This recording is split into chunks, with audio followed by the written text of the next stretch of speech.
გასაგებია. მოგლეთ გავიგეთ.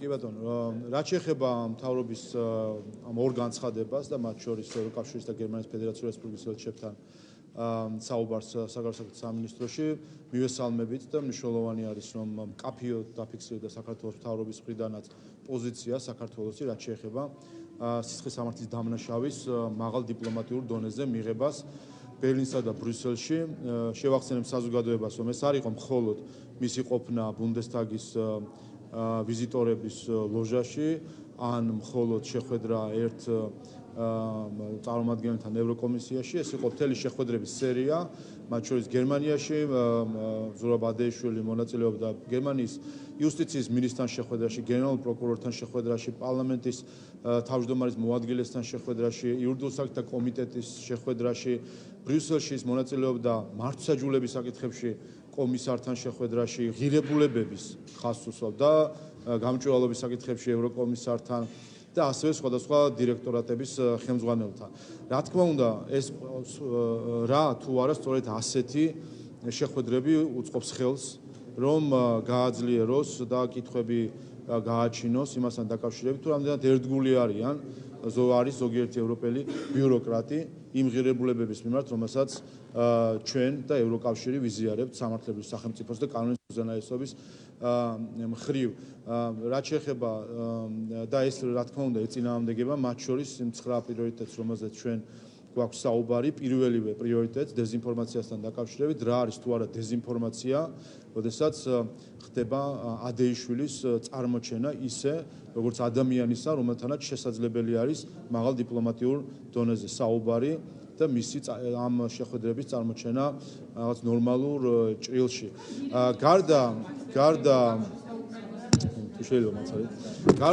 გარდა იმ ამ შეხვედრებისა გარკვეულწილად კიდევ უფრო დამაფიქრებელი იყო გერმანიის და ევროკავშირის საელჩოების განცხადებები, რომელიც ჩვენ მოვისმინეთ წინა კვირას.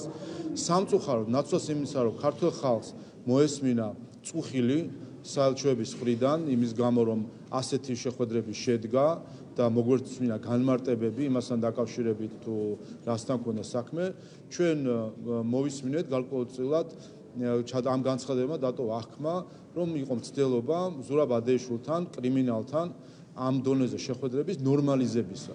ეს რა თქმა უნდა არის აბსოლუტურად მიუღებელი და ძალიან მწუხვა, რომ საელჩოებს ჰქონდათ ასეთი რეაქცია იმ სამართლიან აღშფოთებაზე, რომელიც იყო საზოგადოებაში. კიდევ ერთხელ ქართველი ხალხი მოელის, რომ ის ღირებულებები, რომელსაც ჩვენ ვიზიარებთ ევროკავშირსა და რომლის გამოც ჩვენ ვისწრაფით ევროკავშირში, ეს ღირებულებები იქნება გაზიარებული ასევე ევროპის ყველა დედაქალაქში, ყველა დონეზე და შესაბამისად იქნება რეაგირებები. ჩვენ ქართველი ხალხისთან და ევროკავშირის ინტეგრაციის პროცესში საუბარი იყო ხან 12 პრიორიტეტზე, ხან 9 პრიორიტეტზე ქართველი ხალხის მიმართ. ქართულ ხალხს აქვს ერთი, მაგრამ ძალიან მკაცრი პრიორიტეტი ევროკავშირთან მიმართებაში. ეს არის ის, რომ ევროკავშირი არ უნდა იქცეს სივრცეც, სადაც თავსაფარებენ ქართველი კრიმინალები და არ უნდა მოხდეს კიდევ ერთხელ ნორმალურ ჭრილში წარმოჩენა იმ ადამიანებთან ურთიერთობის, რომლებმაც საქართველოში შექმნეს წამების, ადამიანის ღირსების შელახვის, ბიზნესის რეკეტის სისტემა. ამიტომ მე იმედი მაქვს, რომ უპირველეს ყოვლისა ამაზე დაფიქრდება ყველა ჩვენი პარტნიორი და გადმოგვეცემიან დამნაშავეები. დღეს მთავრობის ხდომაზე პრემიერ-მინისტრად ხაზი გაუსვა, რომ გარდა ზურაბ ადეიშვილისა, რომელიც უკრაინის გენპროკურორის მრჩეველი და ის არის ერთ-ერთი მთავარი ადამიანი სხვათა შორის მართლმსაჯულების რეფორმისა უკრაინაში და არა მხოლოდ უკრაინაში, მისი მოადგილე იცით, რომ მოლდოვაში ახორციელებს მართლმსაჯულების რეფორმას და ასე ხდება წარმოჩენა, ეს არის ის მაგალითი, რაზეც ჩვენ ვსაუბრობთ ხოლმე. გია ლორთქიფანიძე, რომელიც ბრალდებული არის მიხეილ სააკაშვილის შემოპარვაში, კონდაზვერვის ხელმძღვანელის მოადგილე არის. და მნიშვნელოვანია რომ ეს კრიმინალები გადმოეცეს საქართველოს. გარდა ამისა ჩვენ ვიცით რომ დავით კეზერაშვილი თავსაფარებს ევროკავშირის და თავისუფლად გადაადგილდება ევროკავშირში. ადამიანი, რომელიც დადასტურებულად საკუთარი აღიარებითვე საქართველოში აფინანსებს პარტიებს, NGO-ებს და მედიას, აფინანსებს რადიკალურ პარტიებს, რადიკალურ NGO-ებს და რადიკალურ მედიას. და ეს ადამიანი დღეს თავისუფლად გადაადგილდება ევროკავშირში, მათ შორის ყოლებს და ძარცვავს ევროკავშირში მცხოვრებ პენსიონერებს და რა თქმა უნდა, როცა ამას ხედავს ქართველი ხალხი, ეს არის ყველაზე დიდი დარტყმა იმ ახმებზე, რომელიც და ღირებულებებზე, რომელთანაც დაკავშირებული უნდა იყოს ევროკავშირი. მეორე განცხადებაზე უნდა გიტყვით უკრაინა როგორ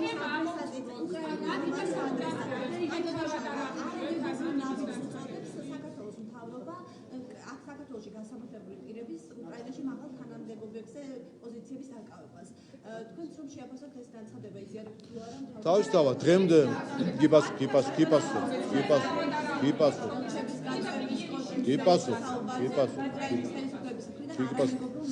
უპირველეს ყოვლისა, რა თქმა უნდა, შემაშფოთებელია, რომ იმ მეგობრობის და გვერდში დგომის საპასუხოდ ჩვენ ვიღებთ ნაბიჯებს, რომლებიც აბსოლუტურად გაუგებარი არის. კიდევ ერთხელ გავიხსენოთ, რომ უკრაინის ელჩი გაწეული იქნა 2022 წლის 1 მარტს და საბაბი იყო ის, რომ ჩვენ მებრძოლები არ გააგზავნა მთავრობამ უკრაინაში და გახსოვთ მაშინდელი განცხადებები, ასევე გაუგებარი არის, რომ ელჩი, საქართველოს ელჩი უკრაინაში, რომელიც განსხვავებით ბევრი სხვა დასავლელი ელჩებისგან დარჩა ბოლომდე კიევში, მაშინ როდესაც ის იმბობებოდა და იყო საფრთხე კიევში რუსული არმიის შესვლისა, ბოლომდე იდგა იქ და ქართული დროშა არც ერთი წამი არ დაწეულა ჩვენი საელჩოს ფლაგშტოკიდან, განსხვავებით სხვა საელჩოებისგან, ევროკავშირის სხვა წევრი ქვეყნების საელჩოებისგან, რომელიც დაუშვეს დროშები და წავიდნენ თავის ქვეყნებში, ჩვენ იქ ვიყავით და ზუსტად ეს ელჩი უკრაინის პრეზიდენტმა იმ საბაბით, რომ მიხეილ სააკაშვილს აქ თუნდაც ვიღაცა აწამებს, ამის გამო ასე ვთქვათ, გამოუშვა სთხოვა, რომ დაეტოვებინა უკრაინა. და ამის ფონზე, როცა ვხედავთ ქართველი კრიმინალების დაწინაურებას უკრაინის ხელისუფლების სხვადასხვა შტოში, ზურაბადეიშვილი, გია ლორთქიფანიძე, თავად მიხეილ სააკაშვილის დღემდე საკუთარი განცხადებით ინარჩუნებს უკრაინის პრეზიდენტის რჩევლის პოზიციას რეფორმების საკითხში. არ გონია, რომ ეს რა თქმა უნდა არ შეესაბამება ქართველი ხალხის იმ გვერდში დგომას, რომელსაც ჩვენ ვიჩენთ ეს პერიოდია და მნიშვნელოვანია, რომ უკრაინის ხელისუფლებამ სწორედ ამით დაიწყოს ამ ურთიერთობის გამოსწორება, გადმოქცეს კრიმინალები. ჩვენ რა დააწიეს ამ კრიმინალებმა საქართველოს, ყველამ ხედავს და მათვე უკრაინისთვისვე ცუდია, როდესაც ასეთი კრიმინალები არიან ჩართული მართლმსაჯულების რეფორმაში და სხვადასხვა სისტემის რეფორმაში.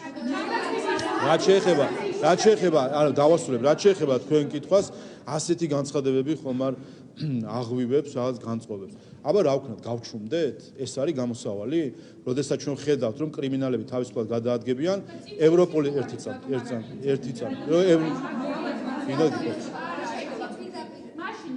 მომისმენთ თუ შეიძლება. გეტყვით. თქვენი ეს არის სწორედ პრობლემა, რომ ოპოზიცია, რომელიც უცხოეთიდან ფინანსდება და რა თქმა უნდა ისინი არ იღებენ სტარტის ნიშანს, როდის უნდა ილაპარაკონ და როდის არ უნდა ილაპარაკონ, ელოდებიან ამას. უნდა თუ გაგვაჩუმონ ჩვენც. ეს არის პრობლემა, როცა ვსაუბრობთ ჩვენ უცხოურ დაფინანსებაზე ოპოზიციაში და მედიაში, მათ შორის ოპოზიციის გავლით თუ პირდაპირ, რომ ეს არის პირდაპირი ცდილობა გააჩუმონ ქართველი ხალხი, როდესაც საქმე გვაქვს საქართველოს ინტერესების წინააღმდეგ მიმართულ ქმედებებზე, კერძოდ ქართველი კრიმინალების თავისუფალ გადაადგილებას ევროკავშირში. ამიტომ გამოსავალი არის არა გაჩუმება, არა ჩაჩუმება, არა ცენზურა, არამედ ამაზე არის ღია საუბარი საჭირო. და ის, ვინც არღვევს საქართველოს მიერ დაწესებულ სანქციებს, მათ უნდა შეწყვიტონ ამ სანქციების დარღვევა, გადმოგცენ დამნაშავეები და მაშინ არც სათქმელი და არც პრეტენზია იქნება არაფერი. ამიტომ პრობლემა ამ შემთხვევაში არის მათ მხარეს, ვინც ტოლერანტული არის დამნაშავეების და კრიმინალების მიმართ და არ არის ტოლერანტული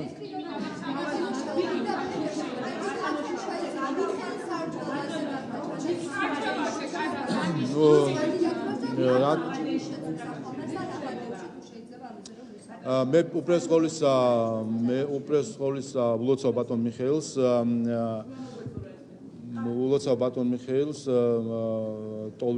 ტოლვილთა შრომის ჯანმრთელობის და სოციალურ საკითხთა მინისტრად დანიშვნას.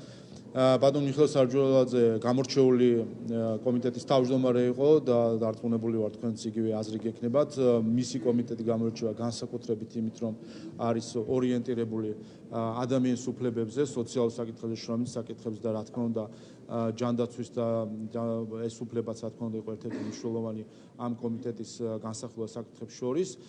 დარწმუნებული ვარ, რომ ზუსტად იმ მთავარი მიმართულებით, რომელიც მათ შორის პრემიერ-მინისტრმა დასახა კაბინეტისთვის და ამ სამინისტროსთვისაც, რომ უშუალო კომუნიკაციიდან ჯანდაცვის სფეროს წარმომადგენლებთან და იქნება მიღებული ყველა გადაწყვეტილება, უსურვებს წარმატებას, დარწმუნებული ვარ, ძალიან წარმატებული იქნება ამ სფეროში. ამაზე გვექნება მსჯელობა.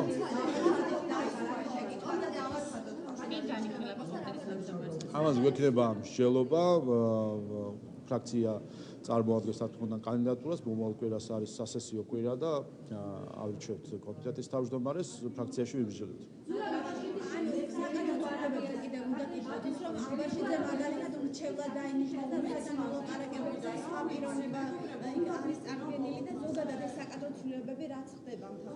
ეს პრემიერ-მინისტრის გადასაწყვეტი საკითხები არის ყველა პოზიციაზე წარდგენილი და დანიშნულიანი ადამიანები, რომელსაც აქვთ შესაბამისად მაღალი კვალიფიკაცია და გამოცდილება და როგორც სხვა საკადრო გადაწყვეტილებებს ჩვენ ხედავთ, რომ იყო სწორი და წარმატებული გადაწყვეტილებები, ასეთივე იქნება ეს გადაწყვეტილებები.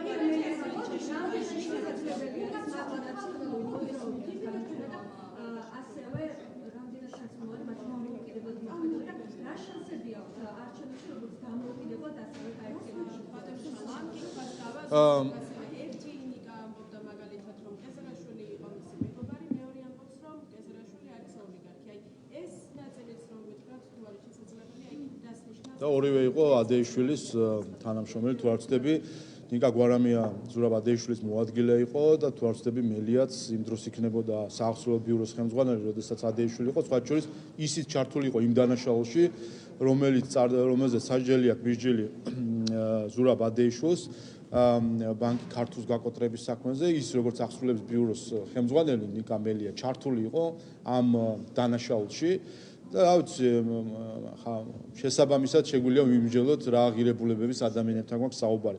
სინამდვილეში რაც ხდება ის, რასაც ჩვენ ვეუბნებოდით საზოგადოებას, არ არსებობს არანაირი სხვა პარტია, სინამდვილეში ყველა ეს არის ნაციონალური მოძრაობის დანაყოფები, ან როგორც მას ნაციონალური მოძრაობის გურუმ მიხეილ სააკაშვილმა უწოდა კლონები და ამ კლონირების პროცესს უყურებს საერთო ჯამში, რომლის მიზანი არის, რომ თითქოს დააბნიონ საზოგადოება, წარმოაჩინონ თავი არანაციონალურ მოძრაობად და ეს ორი ადამიანი, ერთი ნაციონალური მოძრაობის იდეოლოგი, მეორე ნაციონალური მოძრაობის თავმჯდომარე, ეხლა გამოდია და უნდათ რომ სერიოზული სახით ვინმეს დააჯერონ, რომ ისინი არ არიან ნაციონალური მოძრაობა. აი როგორც გიორგი ვაშაძე არ იყო ნაციონალური მოძრაობა და ძალიან გაიბრძოლა თითქოს მის წინააღმდეგ და ბოლოს ისევ აღმოჩნდა სტომათა დარბაზშიც კი ნაციონალური მოძრაობის რიგში გადაჯდა, ზუსტად ამასთან გვაქვს საქმე. ამიტომ რაც უფრო მეტად გამოჩნდება ეს ყველაფერი, მით უფრო კარგი ჩვენი საზოგადოებისთვის, მით უფრო კარგი იმ მიზნისთვის, რომელიც აქვს ჩვენ საზოგადოებას, რომ ოქტომბრის არჩევნებში ქართულმა ოცნებმა მიიღოს საკონსტიტუციო უმრავლესობა.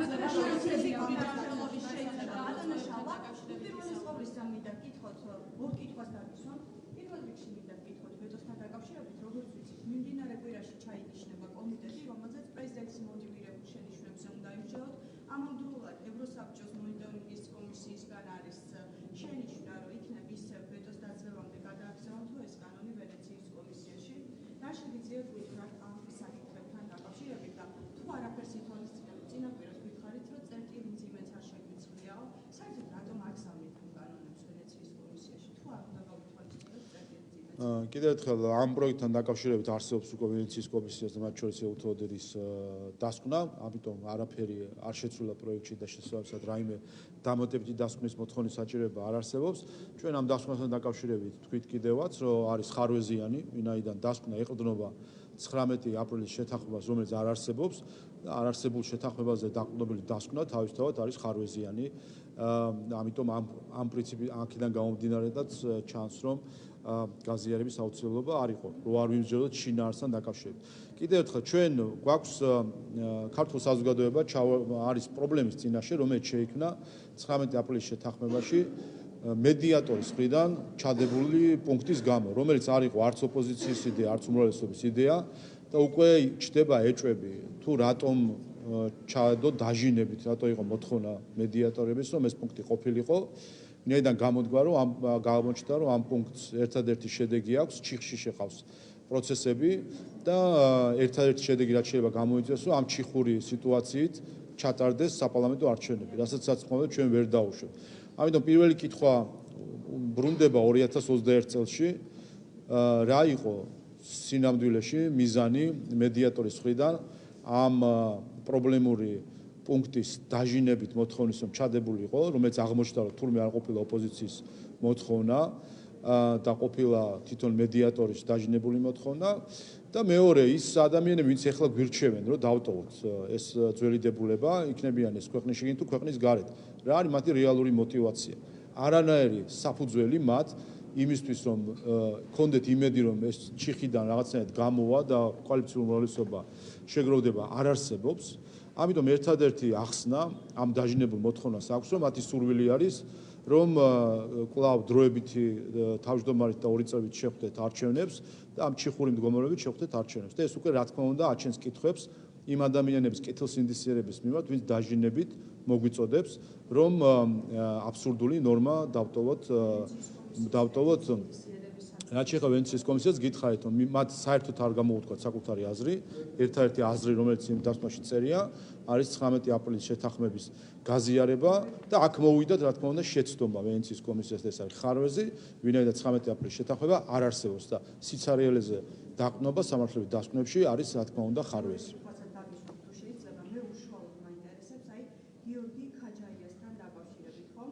ეს ადამიანი, რომელიც არის რუსეთში შვეიცარიის ფედერაციის საერთო საქართველოს ინტერესების სექციის წარმომადგენელი. ნახეთ, ზურა აბაშიძის გადაყენება, რომელიც 12 წლის განმავლობაში იყენებდა ამ პოსტს, ანუ ქაჯაიას დანიშვნა ნიშნავს თუ არა იმას, რომ უფრო მეტად გაგრძელდება ურთიერთობები რუსეთთან, ანუ უშუალო ურთიერთობები იქნება უფრო მეტად თუ არა გიორგი ქაჯაიას დანიშვნით და ეს გამოიწვევს თუ არა რუსეთთან ურთიერთობების გაღრმავებას. სამწუხაროდ, რა თქმა უნდა, ერთ ადამიანს დამოკიდებული არ არის ეს ურთიერთობები, პრობლემები სხვა რამეში არის და არის საქართველოს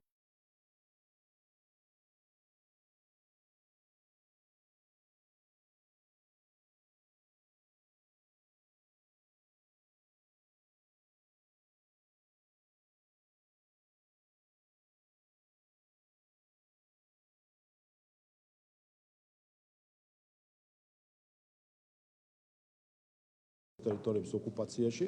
რაც შეეხება კონკრეტულ პოზიციებზე პრემიერ-მინისტრის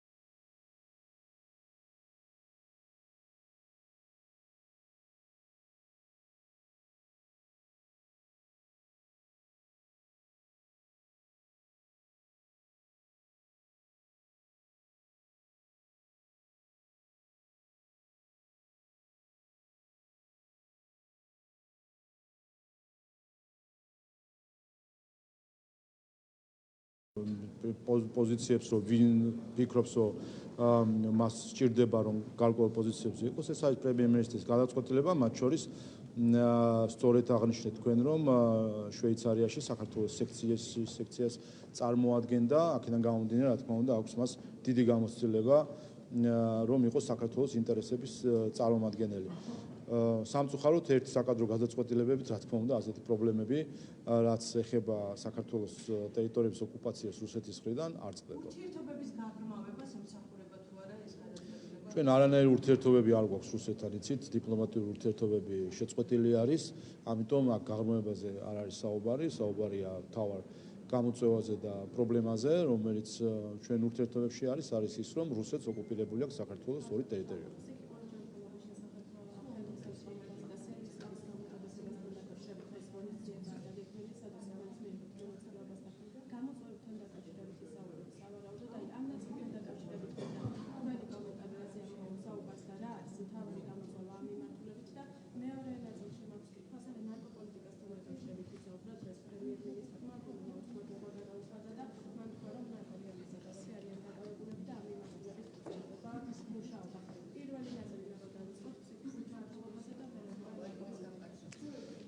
ფსიქიკურ ჯანმრთელობასთან დაკავშირებით ჯანათვის კომიტეტში მიმდინარეობდა თემატური მოკვლევა ნახევარი წლის განმავლობაში. მიხარია რომ ოპოზიცია იყო ჩართული და მათ შორის იყო თავარი მომხსენებელი გახლავთ სწორედ ოპოზიციიდან.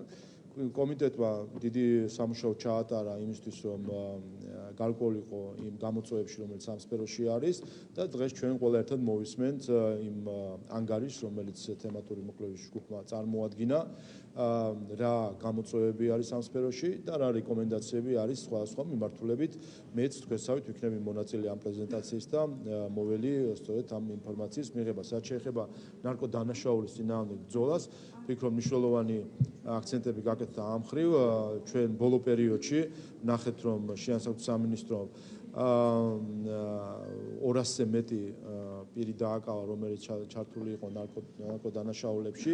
ესეც აჩვენებს უკვე რომ სამწუხაროდ სხვადასხვა მიზეზების გამო მათ შორის შესაძლოა ჩვენს გარშემო არსებული კონფლიქტების გამო გარკვეული მატება არის საქართველოს მიმართ ნარკოლის რეალიზაციის მხრივ და ამ ხრივ საჭირო არის რომ როგორც გამოვლენის მხრივ იყოს აქტიური მუშაობა ისე დავფიქრდეთ თუ რა სხვა მეთოდებით როგორ შეიძლება ზოგადად ვებრძოლოთ ამ სენს.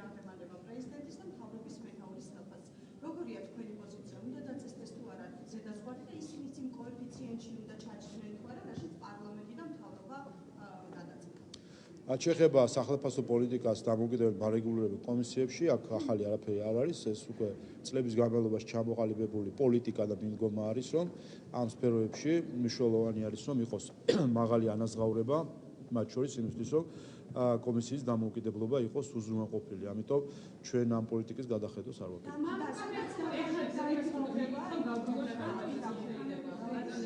საუბრობთ დამოუკიდებელ მარეგულირებელ ჩვენ საუბრობთ დამოუკიდებელ მარეგულირებელ კომისიებზე და მათთან დაკავშირებულ სახელმწიფო პოლიტიკაზე და ამ პოლიტიკის შეცვლის რაიმე საფუძველი არ გვაქვს მიზეზი. ბოლო კითხვა და 2014 წელს წითელი ცირკულარიდან ამოვიდეს და მაშინ მიზეზი იყო ნათქვამის რომ მას ქვეყანამ მიანიჭა ყოველი სტატუსი ასე და მაშინ კრიტიკა იყო პროკურატურის მიმართ რომ მან ვერ გააკეთა ყველაფერი იმისათვის რომ ეს ასე არ მომხდარიყო და ამ წელიწად ნახევარი იყო მხოლოდ წითელი ცირკულარის დადება. ხო არ ვფიქრობ რომ ახლა ევროკავშირის არგუმენტებს ესეც ამყარებს რომ რეალურად სამართლებრივად ევროპის ტერიტორიაზე მას არ იძლევენ ასე ოფიციალურად და მაშინაც გამოიწვევდა კრიტიკა რომ ქართულმა მხარემ ყველაფერი ვერ გააკეთა იმისათვის რომ მისი გადმოცემა იმ დროს მომხდარიყო და არა ახლა მაგას. ავიცი რაღა უნდა გაეკეთებინა ქართულ მხარეს მეტი გარდა იმ 5 განაჩენისა რომელიც არსებობს ზურაბ ადეშვილის წინააღმდეგ. შეუძლია დახედონ ფოტოებს კობა დავითაშვილის ნაცემ მდგომარეობაში როგორ იყო დახედონ ამ ფოტოებს. კითხონ ტელეკომპანია იბერიას, კითხონ ღვინის ქარხანა აკურას, კითხონ სხვა ბიზნესებს რომელსაც არ ეკეთებდა ზურაბ ადეიშვილი. ასე რომ ხელის გულზედებს მისი დანაშაულები და ამიტომ არა მხოლოდ ზურაბ ადეიშვილის, დავით კეზერაშვილის მიმართაც არის ეს პრობლემა რომ ის წითელი ცირკულარიდან მოხსნეს და ეს არის რა თქმა უნდა ჩვენს ეჭვებს მასთან დაკავშირებით თუ რასთან გვაქვს საქმე. შესაძლებელია და ესეც რა თქმა უნდა პრობლემა არის და შესაძლებელია და პრობლემა არის. საუბარი გვაქვს ცხად რაღაცეებზე, ხომ? არის სისხლის არის დამნაშავეები, დავით კეზერაშვილი, ზურაბ ადეიშვილი, გიორგი ლორთქიფანიძე, რომელთანაც არავის კითხვის ნიშანი არ აქვს, რომ ისინი დამნაშავეები არიან. მათ შორის ოპოზიციაშიც არავის კითხვის ნიშანი არ აქვს, რომ დამნაშავეები არიან. და ასე ცხადად დამნაშავე ადამიანების გადაადგილება ევროკავშირის ტერიტორიაზე, რა თქმა უნდა, აჩენს კითხვებს იმასთან დაკავშირებით, თუ რამდენად ერთგული არიან ესა თუ ის ქვეყანა ევროკავშირში კანონის უზენაესობის და სამართლებრივი სახელმწიფოს პრინციპის მიმართ. ამიტომ პრობლემა არის არა ჩვენში, პრობლემა არის მათში, ვინც იფარებს კრიმინალებს.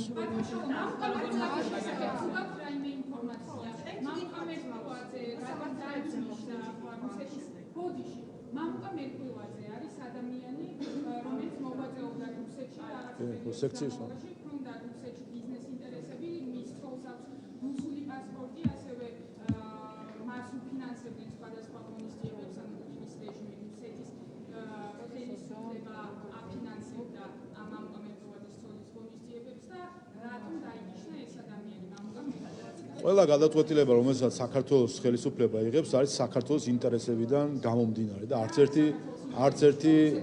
ერთი სხვა ქვეყნის, სხვა ჯგუფების თუ ასე შემდეგ ინტერესი და მე მგონი დაინახა საქართველოს ხალხმაც და ქვეყნის გარემოც ყველა დაინახა განსაკუთრებით ბოლო 2 წლის განმავლობაში, რომ საქართველოს მოქმედებს საკუთარი ინტერესებით და არ არის აწყობილი იმ ფულებზე, რომელზეც არის დამოკიდებული ოპოზიცია, ვინ რამდენს გადაუხდის და ასე შემდეგ. არა, საქართველოს ხელმძღვანელობს მხოლოდ საკუთარი ინტერესებით, ყველა გადაწყვეტილება გამომდინარეობს საქართველოს ინტერესებიდან.